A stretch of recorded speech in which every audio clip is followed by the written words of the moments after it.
और आज की वीडियो हम बात करने वाले हैं यहाँ पे बीजे व्यंजक के बारे में। ठीक है, आपकी पहली यूनिट है रीट 2020 के लिए, उसका ये सेकंड टॉपिक है बीजे व्यंजक। पर ये बीजे व्यंजक छोटा सा टॉपिक नहीं है, इसमें बहुत सारे टॉपिक है, जैसे बीजे व्यंजकों के योग है, व्यवकलन है, गुणा, भाग, सर्व समीक्षाएं। पर इन सबसे पहले हमको बीजे व्यंजक को डिटेल्स में जानना पड़ेगा। ठीक है, तो आज हम इस टॉपिक के बारे में चर्चा करते हैं इस वीडियो से। और हाँ, यदि आपने मेरे चैनल को सब्सक्राइब नहीं किया है तो प्लीज़ आप इसको सब्सक्राइब कर लीजिए तथा बेल आइकन को भी प्रेस कर देना, ताकि जब भी मैं कोई न्यू वीडियो अपलोड करूं तो आपको उसका नोटिफिकेशन मिल सके। अब आते हैं हम टॉपिक पर। देखो, बीजे व्यंजक को अच्छे से समझने के लिए पहले हमको कुछ चीज़ें पढ़नी पड़ेंगी। जैसे देखो, बीजे व्यंजक क्या होता है उसके बारे में पढ़ना पड़ेगा, उसमें चर अचर क्या होते हैं वो पढ़ना पड़ेगा, बीजे व्यंजक में बहुपद क्या होते हैं वो पढ़ना पड़ेगा, उसका प्रकार क्या होते हैं बहुपद के, एक पद क्या होता है, द्विपद क्या होता है, त्रिपद क्या होता है, ये सब हमको पढ़ना पड़ेगा। जैसे रेखिक बहुपद क्या होता है, बहुपदों में समान असमान पद क्या होते हैं, उनका जोड़ना, घटाना, गुणा, भाग, ये सब क्या होता है, इस हमको जानना जरूरी है। अब देखते हैं इस वीडियो में हम कहाँ तक पहुँचते हैं। तो एक एक टॉपिक को हम कवर करते हैं, और इस बात की गारंटी मेरी है, इस वीडियो को देखने के बाद रीट में इन टॉपिक से संबंधित कोई भी क्वेश्चन आता है तो बिल्कुल आप कोई भी क्वेश्चन गलत नहीं करोगे, इस बात की मेरी गारंटी है। तो पहली बात तो हम ये देखते हैं भाई बहुपद होता क्या आखिरकार। ठीक है, बहुपद जैसे नाम से पता चल रहा है बहुत सारे पद होते हैं, है ना। पर बहुपद को सीखने से पहले हमको सीखना पड़ेगा बीजे व्यंजक क्या होता है। ठीक है, बीजे व्यंजक क्या होता है सबसे पहले वो देखना पड़ेगा आपको। तो देखिए, जैसे मैं आपके पास लिख दूं, यहाँ पे देखो ए है, बी है, ये सी है, या कह दूं क है, ख है, कुछ भी है, इस प्रकार की है। और कुछ होती है जैसे हमारे 0 है, 1 है, √2 है, √5 है, 3 है, कुछ भी है। एक तो हमारे पास होता है ABCD या फिर कुछ अंक अक्षर होते हैं, और बाकी होते हैं कुछ अंक होते हैं जैसे ये। अब इनको यदि हम सम्मिलित रूप से एक जगह मिला दें, कहने का मतलब जैसे देखो मैं यहाँ पे लिख रहा हूँ आपको, जैसे लिख दूँ यहाँ पे कि भाई 2x² प्लस 4x प्लस ये 4 है, मान लो थोड़ी देर के लिए ऐसा है। तो देखो यहाँ पे अंक भी काम में आ रहे हैं, x भी काम में आ रहा है जो आपके ABCD में से आ रहा है, और 2 भी यहाँ पे काम में आ रहा है। तो हमें इनको यदि ABCD टाइप की चीज़ों को और 0 1 2 3 मतलब कि ये अंकों को यदि एक साथ मिला दे तो हमको जो प्राप्त होता है ना, वो वास्तव में बीजे व्यंजक ही होते हैं, और बहुपद खुद एक बीजे व्यंजक होता है। अब बीजे व्यंजक में दो तरह की चीज़ें होती हैं, एक तो होती है आपके चर राशियाँ, और एक होती है माय डियर आपके पास में अचर राशियाँ। अब देखो चर और अचर क्या होता है, सिंपल सी बात है, अचर का मतलब है जो बदलेगी नहीं, अचर वो फिक्स है। ठीक है, वो फिक्स है। जैसे हमारे 0 को, हम 0 को 2 नहीं लिख सकते, 0 2 ही होता है। 1 को हम 1 ही लिख सकते हैं, √2 को √2 ही लिख सकते हैं, कुछ और नहीं लिख सकते। तो अचर राशियां कहते हैं गिनतियों की संख्या जो होती है, मतलब अंकों को, संख्याओं को और अंकों को हम क्या बोल देते हैं, अचर राशियां बोलते हैं। और चर किसको कहते हैं, ABCD है, XYZ है, कुछ भी है, इनको हम क्या बोल के चलते हैं, चर राशियां बोलते हैं। वैसे हम पहले से जानते होंगे इसको, पर फिर भी थोड़ा एक अच्छे से समझ लेते हैं एक बार। फिर एक चीज आती है हमारे पास में, एक तो होता है पद। ठीक है, एक जैसे बहुपद की बात की थी मैंने, एक तो होता है बीजे व्यंजक में पद नाम की चीज होती है, और एक होती है मेरे भाई यहाँ पे गुणनखंड नाम की चीज। अब देखो अंतर क्या है दोनों में। देखो, यदि कोई भी बहुपद, कोई भी बीजे व्यंजक है, उसमें यदि उसके जो अचर अचर कुछ भी है, ये यदि प्लस और माइनस से यदि अलग हो रहे हैं तो उस कंडीशन में उनको पद कहेंगे, और यदि वो गुणा या भाग के रूप में है तो उनको हम गुणनखंड कहेंगे। इसका मतलब क्या है, जैसे मान लो कि मेरे पास में है थोड़ी देर के लिए x + y ये मान लो ये। ठीक है, तो देखो एक पद तो ये रहा, दूसरा पद ये रहा। ठीक है, अचर ये जो है हमारे पद किससे पृथक हो रहे थे, प्लस के चिन्ह से पृथक हो रहे थे। जैसे मैं और बोल दूं कि भाई 2x प्लस यहाँ पे 4 है, मान लो थोड़ी देर के लिए ऐसा है। तो देखो एक पद तो ये रहा, एक पद ये रहा, आपके 2 पद हो गए। मैं कह दूं यहाँ पे भाई 3x² है प्लस 4x प्लस 3, कुछ ऐसे है मान लो थोड़ी देर के लिए। तो ये एक पद हो गया, दूसरा पद ये हो गया, और तीसरा पद आपके पास में ये हो गया। यानी प्लस माइनस से जब भी पृथक होंगे डेटा, तब वो कंडीशन क्या कहलाएगी, वहां पे वो चीजें होंगी, पद होंगी। तो बताओ इसमें कितने सारे पद हुए, इसमें आपके पास 3 पद हुए, पहला पद, दूसरा पद और तीसरा पद। तो इनमें तो कोई डाउट ही आपको नहीं होना चाहिए।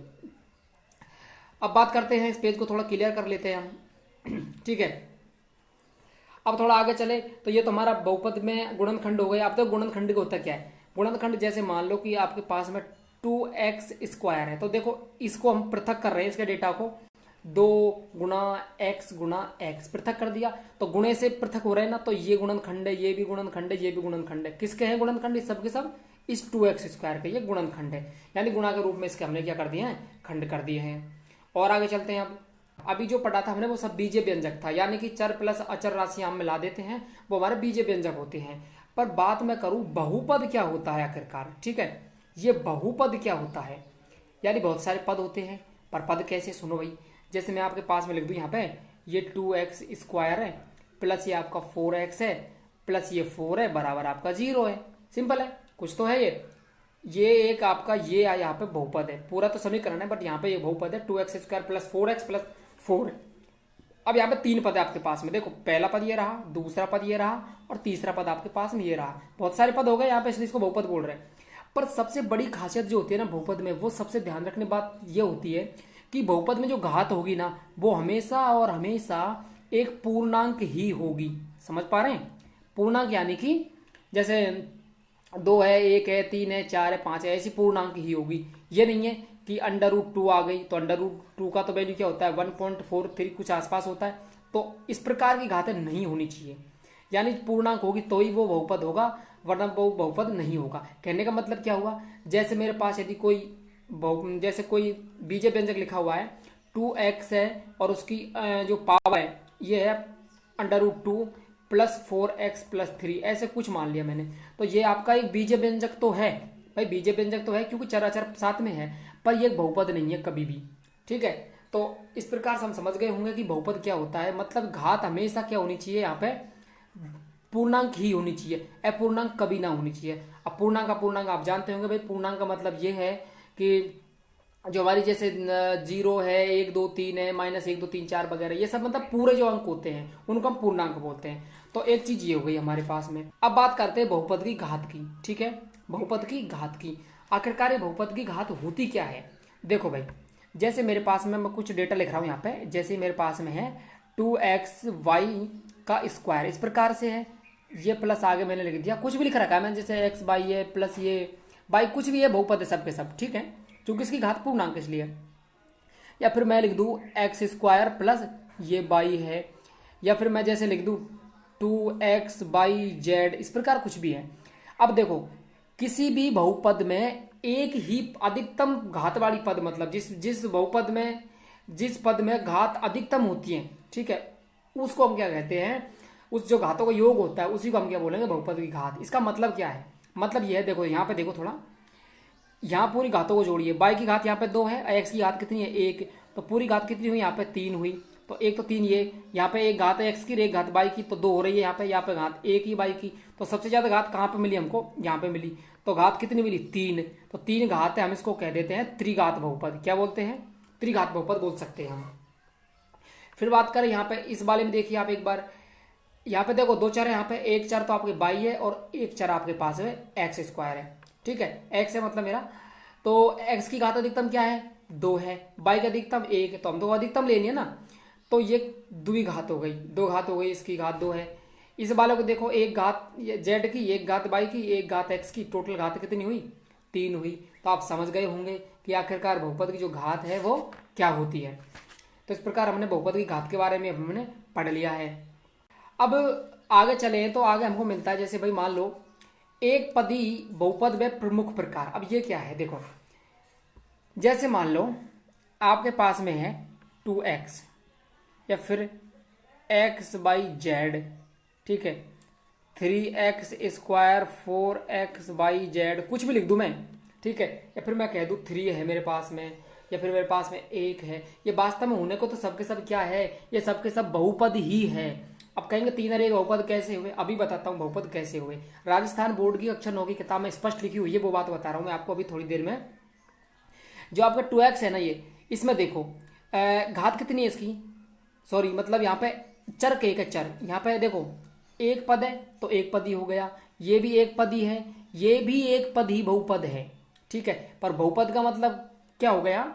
इसका मतलब ये हो गया 2 पद होंगे, 2 पद। देखो द्विपद होता 2 पद, जैसे 9x² है और ये 3 बाह्य इस प्रकार। तो इसमें एक पद तो ये रहा, दो पद ये रहा, तो द्विपद हो गया। यदि 3 पद होते, जैसे मान लो x plus y plus z इस प्रकार है, यहाँ पे क्यूब लगा दिया, यहाँ पे कुछ भी लगा दिया मैंने, और यहाँ पे कुछ भी लगा दिया, तो पद कितने 3। तो भैया ये क्या हो गया, त्रिघात बहुपद हो गया यहाँ पे। ठीक है, इस प्रकार बढ़ते जाते हैं, ये जो बहुपद है बहुत सारे होते जाते हैं, कई मानक रूप में होते हैं, कई मानक रूप में नहीं होते।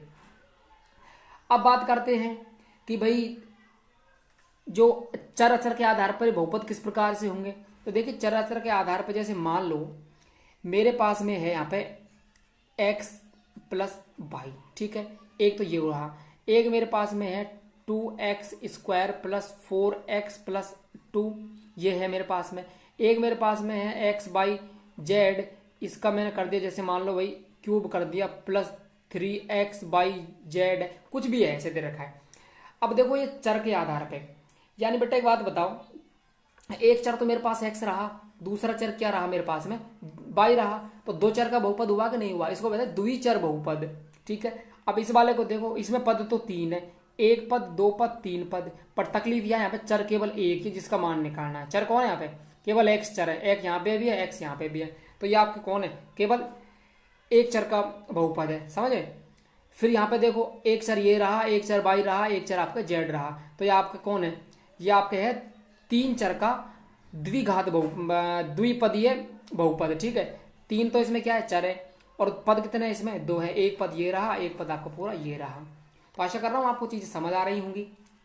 बिल्कुल ध्यान से देखते चलिए, ध्यान से सुनिए, आपको हर चीज समझ आएगी, बिल्कुल एक एक चीज क्लियर। जैसे मेरे पास में है ये 2x square plus 3x plus 4 है, इसकी अधिकतम घात क्या है, 2 है, तो इसको मैं कह दूंगा द्विघात बहुपद।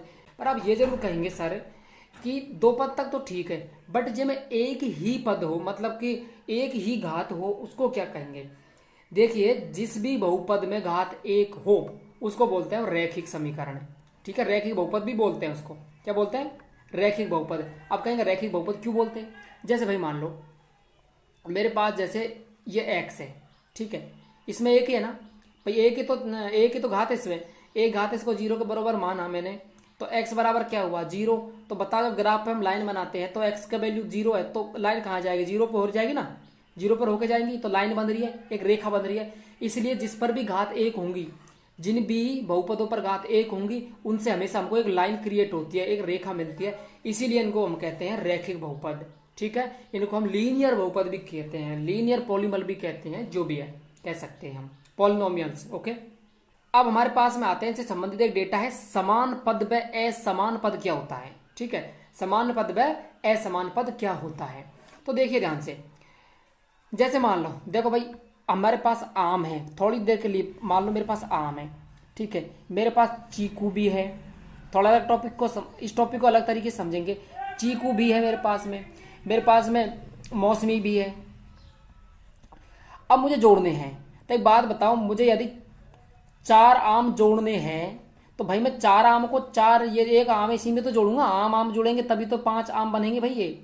ये थोड़ी ना है कि आपने 4 आम को जो है एक चीकू में जोड़ दिया, ये बन गए पूरे 5 आम चीकू, तो वो तो गलत हो जाएगा मामला। ठीक है, तो चीकू और आम जोड़ेंगे, तो भाई चीकू और आम जोड़ेंगे तो आम और चीकू दोनों अलग अलग ही रहेंगे, वहां पे इकट्ठा रहेंगे पर अलग अलग रहेंगे हमेशा।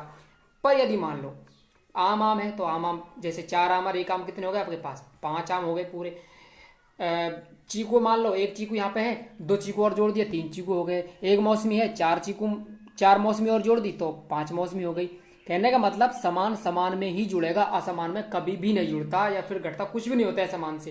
कैसे, अब बहुपद पे बात करें तो इसकी, जैसे मान लो कि ये मेरे पास में है 2x, ठीक है, ये मेरे पास में है 34x, और इधर को मेरे पास में है 3x स्क्वायर, 38x स्क्वायर, अब खरीदू में x बाई जेड, ठीक है, और यहाँ पे 4x बाई और z। अब मुझे बताओ, देखो यहाँ पे 2 आम है, यानी कि 2x, एक तरीके से यहाँ पे 34x है, तो 2x और 34x तो जुड़ सकते हैं, पूरे कितने हो जाएंगे, ये 36x हो जाएंगे। ठीक है, मान लिया, बट 2x और 3x स्क्वायर कभी नहीं जुड़ेंगे। ठीक है, जुड़ेंगे फिर कॉमन आ जाएंगे, अलग अलग रहेंगे रहने को अपने, तो 2x को आप 3x स्क्वायर में नहीं जोड़ सकते, जोड़ेंगे तो सही यहाँ पे, पर जो रिजल्ट एक इस प्रकार से मिलना चाहिए वो रिजल्ट आपको नहीं मिलेगा। हाँ, पर देखो ये x स्क्वायर है और यहाँ पर भी x स्क्वायर है, यानी ये भी आम है तो ये भी आम है, 3 तो ये रहे, 38 ये रहे, तो 38 और 3 कितने हो गए, 48 एक्स स्क्वायर हो गए। ठीक है भाई, इधर को देख लेते हैं हम। यहाँ पर आपके पास में एक्स स्क्वायर है और सॉरी यहाँ पे एक्स वाई जेड आपके पास में, यहाँ भी एक्स वाई जेड है, तो 4 एक्स वाई जेड तो ये रहे, एक एक्स वाई जेड ये रहा, टोटल कितने हो गए आपके पास में, ये आपके पास में हो गए 5 एक्स वाई जेड। ठीक है, चलिए काम करते हैं, थोड़ा वीडियो को पॉज कर लो, आप थोड़ा पानी पी लो, थोड़ा कुछ इधर उधर टहल लो, तब तक के लिए हम वापस मिलते हैं। वीडियो को पॉज कर दो प्लीज, आराम कीजिए थोड़ी देर, 5 मिनट के लिए। चलिए वापस से पढ़ते हैं। तो हमने समान पद अभी देखे थे, और थोड़ा आगे देख लेते हैं, और अच्छे डिटेल्स से देख लेते हैं। जैसे देखो, मुझे मान लो मुझे 2x बाई जेड, इसमें मुझे जोड़ना है 3x बाई जेड, तो ये तो जुड़ जाएगा, क्यों, क्योंकि ये भी है एक जैसा, ये भी एक्स जैसा, 3 तो ये और 2 ये, देखो समान में जुड़ेगा, 3 2 में ही जुड़ेगा, ना कि 3 2 एक्स वाई जेड में जुड़ेगा। ये नहीं है कि भाई 3 है यहाँ पे इसको जोड़ दिया 2 एक्स वाई जेड में, नहीं जुड़ेगा वो, 3 2 में ही जुड़ सकता है। ठीक है, तो 3 तो ये रहे, 2 ये रहे, कितने हो गए आपके पास में 5, और एक्स वाई जेड तो थे ही पहले से, तो एक्स वाई जेड, तो 5 एक्स वाई जेड हो गए। इस प्रकार आपको समझ आ रहा होगा। अब थोड़ा आगे चल लेते हैं हम। अब हमको पढ़ना है इनको जोड़ना घटाना। ठीक है, बीजीय व्यंजकों को जोड़ना और घटाना तरीके से। ठीक है, बड़े बड़े जो होते हैं उनको।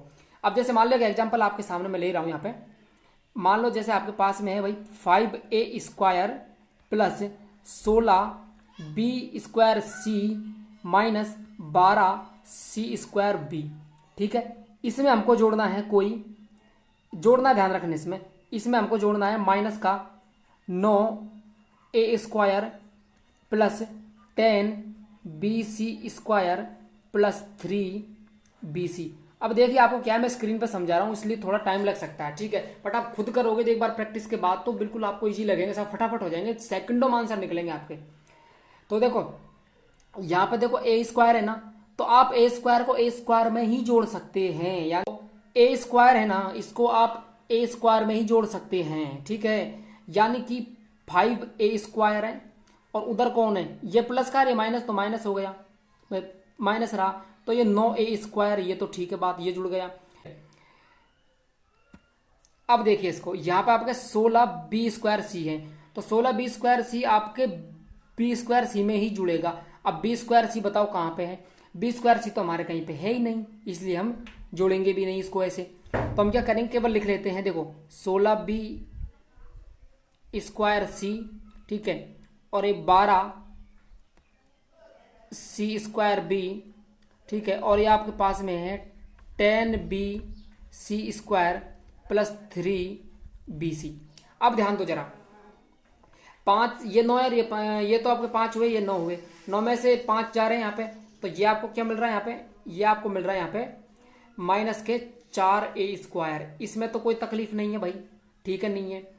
फिर हमारे पास में क्या रहा, ये जो माइनस का है ना, ये 16b स्क्वायर सी, ठीक है, इसको हमने ऐसे ही रख लिया कि भाई ये 16b स्क्वायर, ये सी रहा आपके पास में। ठीक है, अब इसको ध्यान से देखिए, सी स्क्वायर यहाँ पे है, सी स्क्वायर यहाँ पे है, बी यहाँ पे है, यानी ये वाला डेटा और ये वाला डेटा जुड़ेंगे, तो 10 तो आपके पास में ये रहे, 12 ये माइनस के हैं, तो बताइए भैया कितने बचेंगे, माइनस के 2c स्क्वायर बी बचेंगे, सिंपल सी बात है। और एंड में कौन बच रहा है, आपके 3bc बच रहा है, तो इनमें कुछ आपस में जुड़ नहीं सकता, तो फाइनल आंसर आपका क्या हो गया, ये हो गया। और तरीके से देख लेते हैं इसको, और अच्छे से समझ लेते हैं।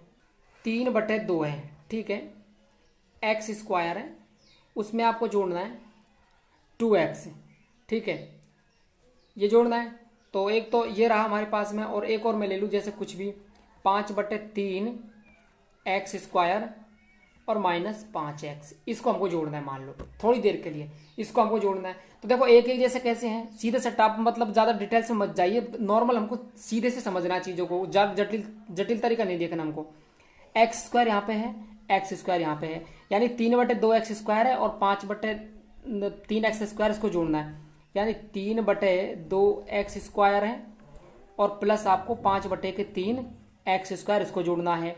और उधर जोड़ना किसको है, 2x को जोड़ना है और 5x को जोड़ना है। तो बता 5x है और 2x यहाँ पे कितने बचे आपके पास, यहाँ तो 3x बच रहे हैं, कोई बात नहीं भाई, 3x यहाँ पे हो गए। इसकी बात कर ले तो देखो एक्स स्क्वायर यहाँ भी है, हम क्या करते हैं कॉमन ले लेते हैं भाई एक्स स्क्वायर को।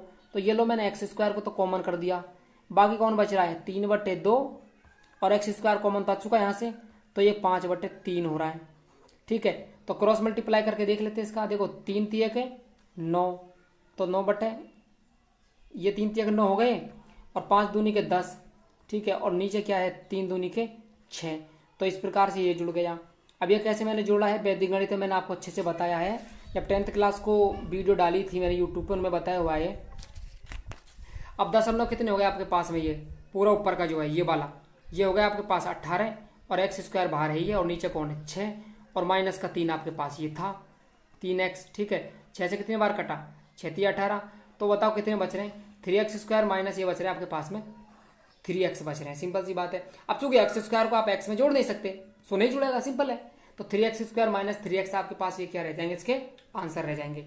और यदि एग्जाम में आता है, देखो क्योंकि हमारे पास 4 ऑप्शन होंगे, एग्जाम में हमारे पास 4 ऑप्शन होंगे, तो ऑप्शन देख के हम आसानी से आइडिया लगा लेंगे, कोई प्रॉब्लम नहीं है, आपको सॉल्व करने की जरूरत भी नहीं पड़ेगी शायद वहां पे। तो देखिए यार प्लीज वीडियो को लाइक सब्सक्राइब करके जरूर जाना, क्योंकि वीडियो बनाने में थोड़ा मेहनत तो लगता है, आप भी जानते हैं। ठीक है, तो हाथ जोड़ के आपसे यही विनती है, प्लीज वीडियो को लाइक सब्सक्राइब शेयर जरूर कर देना यार। अब देखते हैं बीजीय व्यंजकों के या फिर बहुपदों के, मैं कह दूं हमको गुणा करना भाई।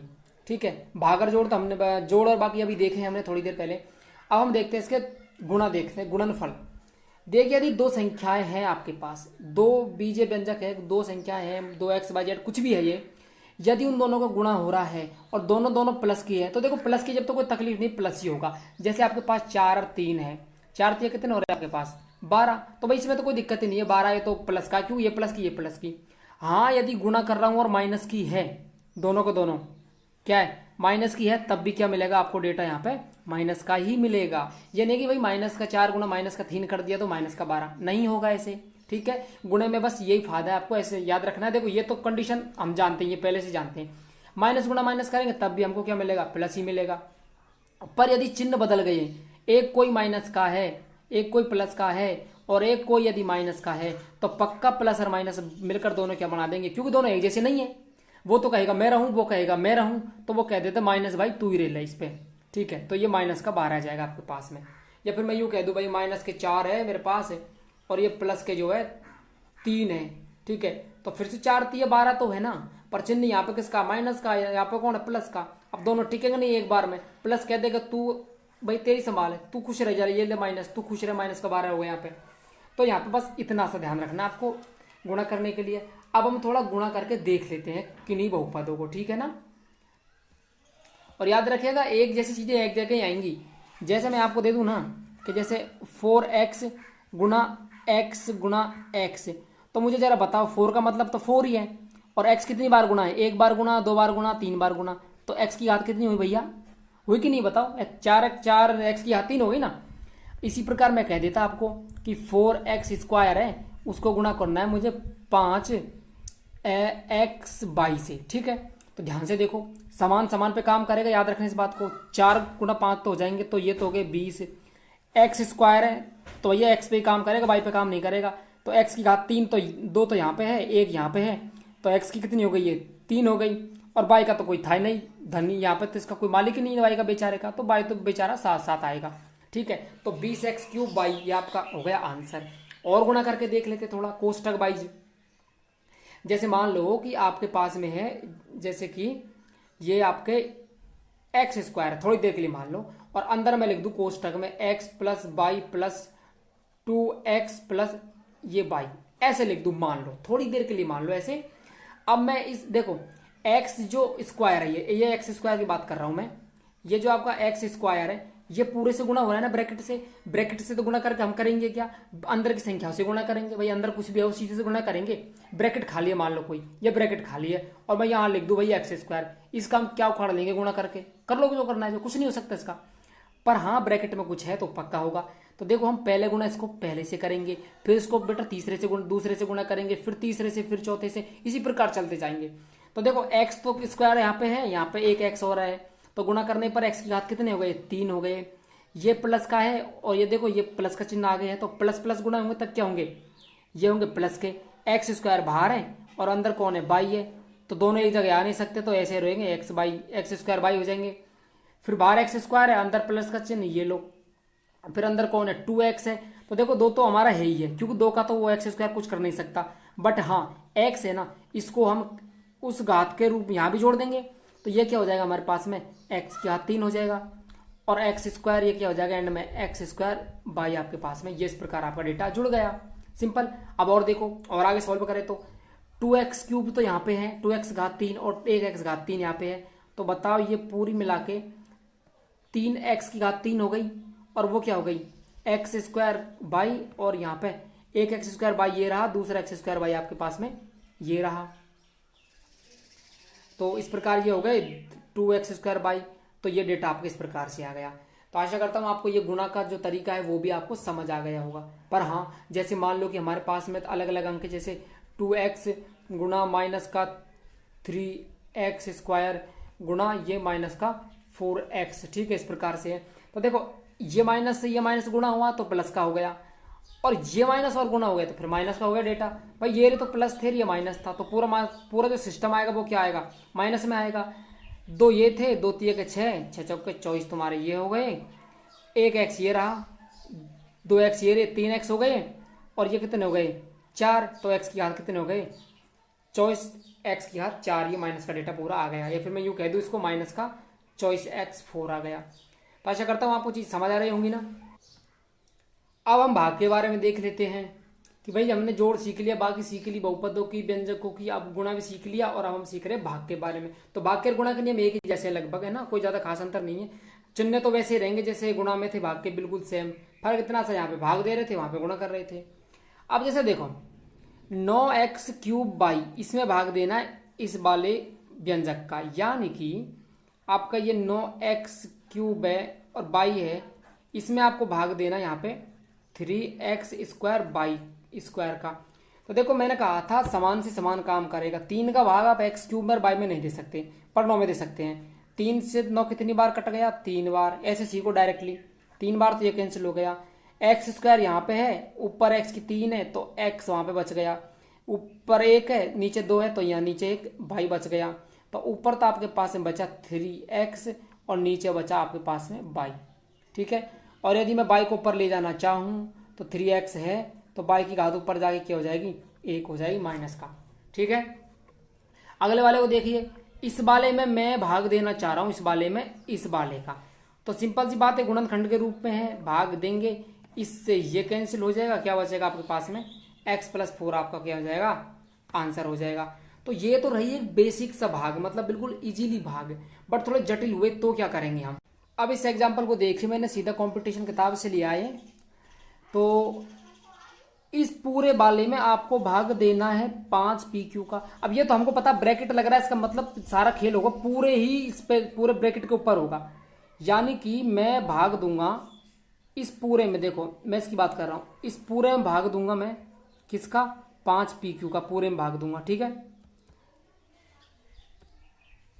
तो 5pq को भाग दूंगा, पूरे में जा रहा है ना भाग, इसका मतलब है 10p स्क्वायर, pq स्क्वायर में भी दूंगा मैं, 15p स्क्वायर क्यू में भी दूंगा, प्लस 8p क्यू स्क्वायर में भी दूंगा। तो सब में भाग देना पड़ेगा, यानी कि 10p क्यू स्क्वायर, इसके बटे में कौन गया भैया, 5pq गया, ठीक है, माइनस 15p स्क्वायर क्यू है, बटे में कौन आ गया आपके पास में, 5pq आ गया। आगे कौन है, 8p क्यूब है और q का स्क्वायर है, और बटे में गया आपके पास में 5pq। देखिए 5 से 5 कैंसिल, थोड़ा पेन चेंज कर लेता हूं मैं यहाँ पे आसानी के लिए। 5 से 5 कैंसिल, ठीक है, p से p कैंसिल, और यहाँ पे एक q है, ऊपर 2 है तो यहाँ पे बचेगा एक q। तो यहाँ से क्या बचा, केवल q बचा।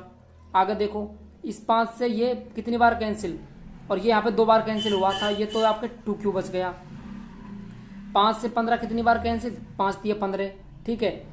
q से q कैंसिल और p से एक p कैंसिल, तो ये 3p बच गया आपके पास में। और इधर को देखें तो, इधर को देख लें तो देखो 8 में 5 का भाग जाएगा नहीं, सो ये क्या रह जाएगा यहाँ पे 8/5 ही रह जाएगा ऐसे कैसे। और देखो p से गया तुम्हारा यहाँ पे एक p गया, तो यहाँ पे p स्क्वायर बच गया, और यहाँ एक q से यहाँ एक q कटा, तो यहाँ केवल क्या बच गया, q बच गया। तो सिंपल सी बात है, ये हो गया पी स्क्वायर क्यू, तो आपका ये हो गया, और प्लस का चिन्ह आपके पास में है ही यहाँ पे, और यहाँ कौन बचा था आपके पास में, प्लस का 3p, और ये क्या हो गया आपके पास में आंसर हो गया। यानी कि 2q plus 3p plus 8/5 P square Q square, ये आपका क्या हो गया आंसर हो गया। अब और प्रकार के क्वेश्चन देख लेते हैं। अब जैसे इस प्रश्न को ले लीजिए आप, x प्लस 2 का भाग देना है 2x² प्लस 4x प्लस 2 में। अब इसको हम डायरेक्ट नहीं दे सकते, ये नहीं कि भाई x का भाग सीधा पूरे में दे दिया, तो वो होगा नहीं हमसे, क्योंकि पहले गुणनखंड करने पड़ेंगे। चूंकि ये गुणनखंड है तो इसको भी गुणनखंड करने पड़ेंगे, ता तो गुणनखंड करो आप या फिर भाग दो। अब देखिए भाग दू तो मैं, यहाँ पे कौन है 2x², तो ध्यान से देखना, अब 2x² है, उसमें मैं भाग दूंगा यहाँ का x प्लस 2 का। तो याद रखिए भाग केवल पहली का ही देंगे इस कंडीशन में, बाकी का नहीं देंगे। x का भाग दिया, x से x कैंसिल हुआ तो 2x बचा। अब इस 2x को मैं गुणा किससे करूंगा, वापस से x प्लस 2 से करूंगा। तो ये वापस देखो x प्लस ये x प्लस 2 से गुणा करूंगा तो 2x गुणा x क्या हुआ 2x² हुआ, ठीक है। बीच में प्लस का चिन्ह लगा दिया, 2 तो ये और 2 ये, तो कितने हुए 4। तो बताओ 4x हुए कि नहीं हुए, कि भाई हुए। अब चूंकि हमको जब भाग देते हैं तो संख्या को घटा देते था, तो इसको घटाया, मतलब कि अंदर के जैसे इसको घटाया मैंने तो अंदर क्या हो गया माइनस, यहाँ भी क्या हो गया माइनस हो गया, ठीक है। और यहाँ कट गए, और ये तो ये इससे कट गया, और 4 से ये 4 कट गया। कितना बचा आपके पास में 2 बच गया। अब बताइए 2 में x का भाग जाता है क्या, नहीं जाता, तो हमारा शेषफल कौन बच जाएगा यहाँ पे 2, हमारा शेषफल बच जाएगा। अब आप ये जरूर कहेंगे कि सर ये बार बार में गुणा करके यहाँ नीचे लिख रहे हैं, इसका मतलब क्या है, समझाइए। तो देखो वास्तव में होता क्या है, जैसे हम नॉर्मल भाग करते हैं, जैसे कि मेरे पास में, जैसे मान लो मेरे पास 10 है, ठीक है। 10 में यदि मैं 3 का भाग देता हूं तो मैं 3 बार जाता है ना, तो 3 को वापस से गुणा करके ही तो मैं घटाता हूँ यहाँ पे, 3 3 9, तभी तो 1 बचता है मेरे पास। तो इसी प्रकार हम क्या करते हैं, यहाँ भी ऐसे ही करते हैं। तो ये तो हुए हमारे भाग। अब हम एक टॉपिक और पढ़ लेते हैं कि भाई कोई चर हो हमारे पास में, क्या हो कोई चर हो, तो उस चर पर व्यंजक का मान क्या होगा। मतलब क्या, जैसे आपके पास में कोई व्यंजक दे दिया ये वाला, ठीक है, कि आपके पास में कोई व्यंजक दिया 4/16 x² y plus y plus x जो भी है। अब आपको कह दिया कि भाई x बराबर यदि 2 हो और y बराबर यदि 1 हो तो बताइए इसका मान क्या होगा। तो सिंपल सी बात है, इसने x की जगह 2 रख दिया और y की जगह 1 रख दिया। तो देखो 4/16, ठीक है, x की जगह कौन रखा है, इसने 2 रखा है, तो 2 का आप स्क्वायर कर दो, क्योंकि 2 का स्क्वायर x का स्क्वायर हो रहा है वहां पे, गुणा बाई है मतलब 1 है, और फिर से बाई आ गया मतलब 1 आ गया, x का मतलब 2 हो गया।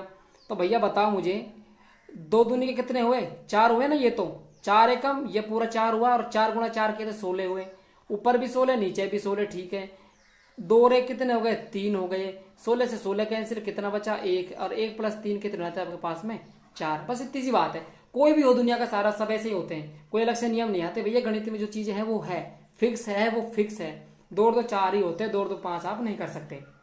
अब पढ़ते हैं शेषफल प्रमेय के बारे में। बता दूं शेषफल प्रमेय बहुत इंपॉर्टेंट है, क्योंकि बिना भाग के यहाँ पर हम क्या कर लेते हैं शेषफल निकाल लेंगे। यानी कि बीज व्यंजक को हम भाग भी ना दें और शेषफल भी निकल जाए, तो भैया वो तो हमारा संभव केवल शेषफल प्रमेय से। पर इसमें होता क्या है, देखो जिसका भाग देना है, जैसे x-2 का भाग देना है, तो हम क्या करेंगे यहां से इसको x का तो मान निकाल लेंगे, और जो हमको दिया हुआ है व्यंजक उसमें x का मान रख देंगे, हल कर देंगे। यानी इसका मतलब क्या हो रहा है, इसका मतलब ये हुआ आपके पास में कि जैसे मुझे यहाँ पे x-2 का भाग देना है किसमें, ठीक, ये 5 है आपके 4x² - 5x + 4। तो मुझे कुछ नहीं करना, जब भाग देना है तो मैं कुछ नहीं करूंगा, यहाँ पे सिर्फ एक काम करना है, यदि x-2 है बराबर 0 मान लूं, तो भाई x बराबर 2 होगा कि नहीं होगा बताओ, होगा ना x बराबर 2। अभी जो x बराबर 2 है ना, मतलब x की जगह 2 को मैं कहाँ रख दूं, इसमें ही रख दूं, इस व्यंजक में दिया हुआ है। तो 4 गुना x की जगह मैंने क्या लिख दिया 2 लिख दिया, स्क्वायर हो गया, माइनस 5 गुना क्या हो गया 2 प्लस का 4। बताओ 2 दूनी के 4 तो ये हो गए, और 4 चौको 16 ये हो गए, 16 तो ये, और 5 दूनी के 10 ये हो गए, और प्लस में 4, 16 4 कितने हो गए आपके पास 20 हो गए, और 20 में से आपके 10 जा रहे हैं ये वाले, तो कितने बच रहे हैं आपके पास में शेषफल कितने आएंगे 10। आप चाहे तो x-2 का भाग देकर इसमें देख लो, तब भी आपको शेषफल 10 ही मिलेगा, और वैसे भी 10।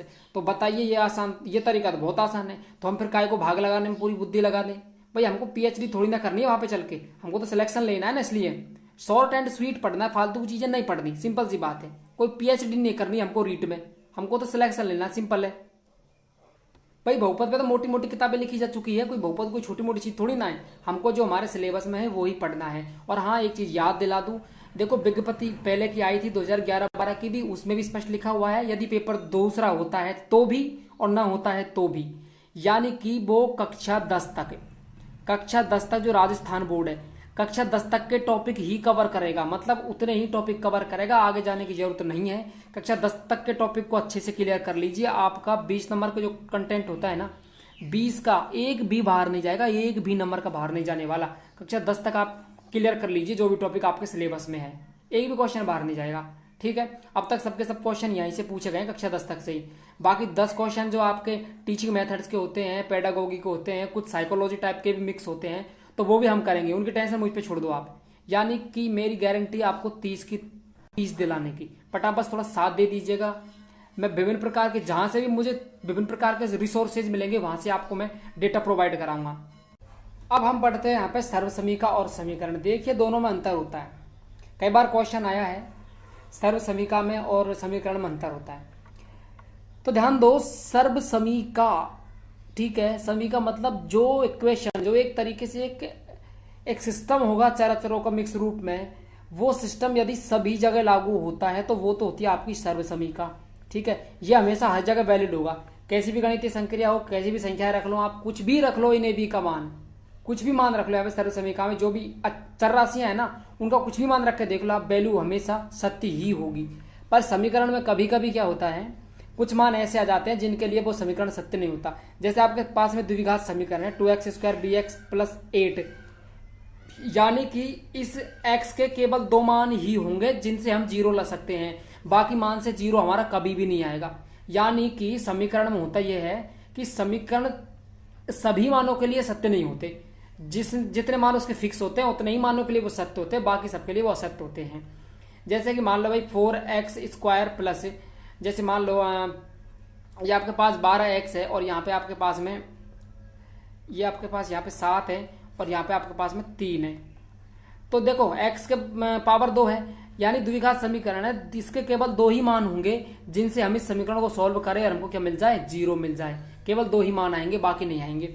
पर हम यहाँ पे a और b के कुछ भी मान रख के देख ले सर्व समीकरण में, वो हमेशा सत्य होंगी। अब देखो कैसे सत्य होंगी, जैसे मान लो मैं इसकी 2 की जगह a की जगह मैं रख देता हूँ यहाँ बेटा 2 रख देता हूँ, और b की जगह मैं रख देता हूँ यहाँ पे क्या रख देता हूँ, 3 रख देता हूँ।